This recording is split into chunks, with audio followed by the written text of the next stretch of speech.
Yung mga farmers, no? So episode 3 na sa ating vlog. So kakatapos lang namin makalabas galing sa hospital ng anak ng misis namin. So bumisita agad ako mga ka-farmers dito sa ginagawa kong bahay sa probinsya, no? Ito yung 45 square meter na bahay, no?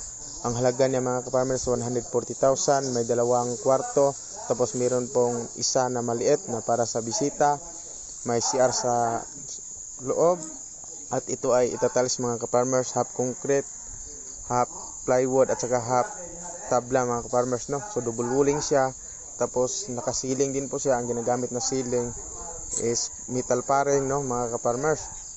Ang disenyo nito ay ginawa ni RMS Design mga ka-farmers, no? So nakadisenyo siya sa talaga sa probinsya. So maganda rin siya mga ka-farmers dahil tipid din, dahil may kahoy yung may-ari. Ito yung slide view niya mga ka-farmers, no? So ipapakita din natin sa inyo yung kabuuhan ng bahay na to pag matapos na mga ka-farmers, no? So ito lang po mga ka-farmers, update lang tayo sa ating ginagawa. Kasama namin dito mga ka-farmers yung tatay ko at saka yung pinsan ko.